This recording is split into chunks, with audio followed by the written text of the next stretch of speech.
ఈరోజు న్యూస్లో నా గురించి నేనేదో మాయమైపోయాను, భయపడి దాక్కుంటున్నాను, ఉద్యోగరీత్యా సమస్యలు ఫేస్ చేస్తున్నాను, టీవీ ముందుకు రాలేక ఇంకా వీడియోస్ వదలలేక నేను దాక్కున్నాను అన్న ఒక న్యూస్ వినిపిస్తుంది. నేను దాక్కోలేదు, నేను నా లీగల్ ప్రొసీజర్ని ఫాలో అవుతున్నాను. బేసిక్గా నేను దాక్కోను కూడా. నిన్న కూడా ఒక వీడియో రిలీజ్ అయింది, అది కొన్ని ఛానళ్ళ వాళ్ళు చూసారో లేదో, ఎందుకు ఇలా మాట్లాడుతున్నారో ఎవరు మాట్లాడిస్తున్నారో నాకు తెలీదు. కాకపోతే నేనైతే దాక్కోలేదు, దాక్కోను కూడా. న్యాయం జరిగేంత వరకు దాక్కోను. ఇంకొక విషయం, నన్ను కమిటీకి ఎవ్వరూ పిలవలేదు. నన్ను కమిటీకి ఎవ్వరే కానీ హాజరు అవ్వమని ముందస్తు ఇన్ఫర్మేషన్ ఇవ్వలేదు. నాకు ఎటువంటి ఇన్ఫర్మేషన్ లేదు.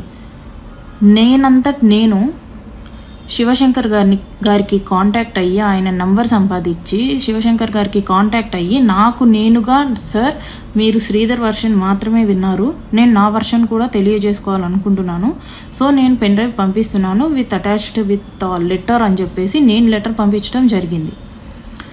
అంతే తప్ప I bet and I ask committee people, నన్ను ముందు ఇన్ఫర్మేషన్ ఇచ్చారా?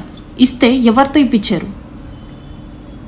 శ్రీధర్కి ఇచ్చిన లెటర్ లాగా నాకేమైనా లెటర్ ఇచ్చారా? లేకపోతే మీ కమిటీ వాళ్ళతో కానీ, లేకపోతే మీ పార్టీ వాళ్ళతో కానీ ఎవరితో అయినా సరే నన్ను కాంటాక్ట్ చేయమని చెప్పారా అనేది నాకు మీరు చెప్పండి. న్యూస్లో వస్తున్నట్టు మేము వీణాని పిలిచాము కానీ వీణ హాజరు అవ్వలేదు అనేది తప్పుడు స్టేట్మెంట్, అవాస్తవాలు ఇవి.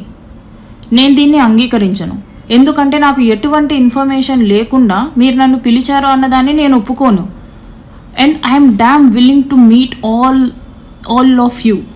నేను మిమ్మల్ని కలిసి నా వర్షన్ చెప్పుకొని వాట్ ఈజ్ వాట్ అనేది చెప్పుకోవడానికి నేను రెడీగా ఉన్నాను. నేను కలుస్తాను అనేసి అంటున్నా కూడా మీరు నన్ను పిలిచారు రాలేదు అనేసి అలాంటి అవాస్తవాలు చెప్పకండి ప్లీజ్. అండ్ నేను దాక్కోవట్లేదు, నేను స్టిల్ ప్రయత్నిస్తున్నాను. పవన్ కళ్యాణ్ గారిని కలవడానికి స్టిల్ ప్రయత్నిస్తున్నాను.